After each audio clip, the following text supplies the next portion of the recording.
Bomb bast যেমন হয়ে যায় ব্রাউন করি ওইরকম কে উঠছে। আশেপাশের বাড়িঘর সব ভেঙে গেছে। কার্যক্রম চলতো তাহলে অনেক লোকের হয়তো ক্ষয়ক্ষতি হতে পারত। শনিবার দুপুর 12টার ঠিক পরপরই হঠাৎ বিকট শব্দে বিস্ফোরণ ঘটে রংপুর নগরীর সিওবাজার ফিলিং স্টেশনে। এতে ঘটনাস্থলে সেলিম মিয়া নামে এক প্রকৌশলী উড়ে গিয়ে পাশের দেয়ালে আঘাত লেগে মারা যান। আহত হন অন্তত 20 জন।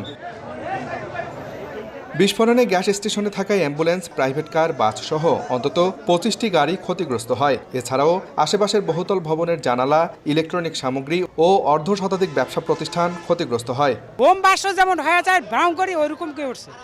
আমি মেশিন চাই দিয়েছি, মেশিন বন্ধ হয়েছে আবার চালু হয়েছে। টেকনিশিয়ান দিয়ে সার্ভিসিং করার সময় হয়তো বা কোনো ত্রুটি ছিল, এই কারণে বিস্ফোরণটা হয়েছে। আশেপাশের বাড়িঘর সব ভেঙে গেছে। আমরা আসি দেখি এখানে অ্যাঙ্গেল গাছে উঠে গেছে।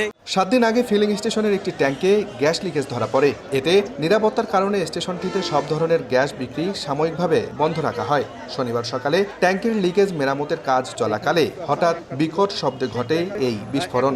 রাস্তায় যত গাড়ি ছিল প্রায় আপনি 500 মিটার পর্যন্ত দেখেন, সব গাড়ির গ্লাস ভেঙে গেছে। লোকজন থাকতো, যদি এটা কার্যক্রম চলতো তাহলে অনেক লোকের হয়তো ক্ষয়ক্ষতি হতে পারত। গাড়ির এসি, দরজা, জানলা মানে পুরো গাড়িটা একবারে মনে করেন যে আপনার চন্ন বিচ্ছিন্ন হয়ে গেছে। ফায়ার সার্ভিস বলছে মেরামতের সময় সিলিন্ডারে অধিক চাপ সৃষ্টি হয়ে বিস্ফোরণ ঘটে। আরও কোনো গাফিলতি আছে কিনা এই বিষয়টি আমরা তদন্ত সাপেক্ষে ব্যবস্থা নেব। গত কয়েকদিন আগেও আমরা আসছিলাম গ্যাস লিকেজের কারণে, তাদেরকে বলে গেছিলাম এটা মেরামত করে তাদের ব্যবস্থা নেন।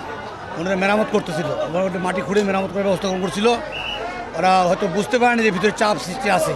এ ঘটনায় অতিরিক্ত জেলা প্রশাসক পরিমল কুমার সরকারকে প্রধান করে 5 সদস্যের একটি তদন্ত কমিটি গঠন করেছে জেলা প্রশাসন। আব্দুর রশিদ জীবন, সময় সংবাদ, রংপুর।